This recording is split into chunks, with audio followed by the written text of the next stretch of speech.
जय हिंद दोस्तों, कैसे हैं आप लोग। आज की वीडियो में हम लोग पढ़ेंगे भक्ति रस और ये रस आपको इसी वीडियो के साथ याद हो जाएगा। याद करने के लिए आपको कोई संघर्ष नहीं करना है, रटना नहीं है, कुछ नहीं करना है, एक ही बार में सब कुछ आपको याद हो जाएगा। ये आप ध्यान में रखिएगा। इसकी हम परिभाषा देखते हैं।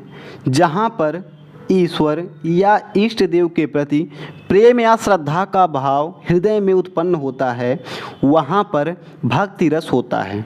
भक्ति रस का स्थायी भाव ईश्वर विषयक रति होता है, जिसको हम देवरति भी कहते हैं। तो भक्ति रस का अस्थाई भाव ईश्वर विषयक रति या देवरति होती है या होता है। अस्थाई भाव है तो होता है, ठीक है।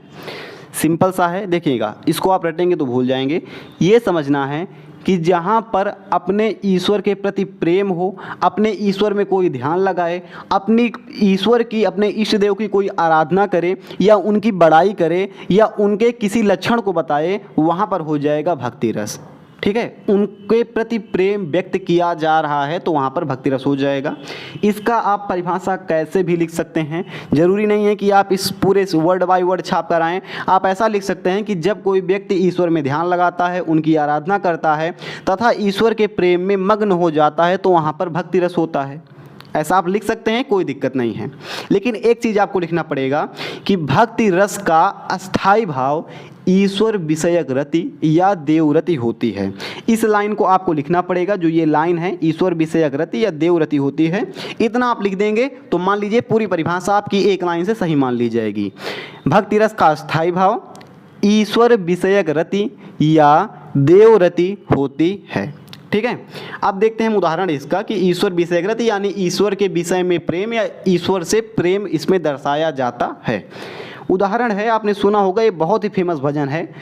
तेरी मंद मंद मुस्कनिया पे, कि तेरी मंद मंद मुस्कनिया पे बलिहार राघव जी, मैं बलिहार राघव जी। इसमें क्या है कि श्री राम जी की मुस्कान की बड़ाई की जा रही है और बोला जा रहा है कि श्री राम जी की जो प्यारी सी मुस्कान है उस पर मैं बलिहार हो जा रहा हूँ, बार बार बलिहार हो जा रहा हूँ।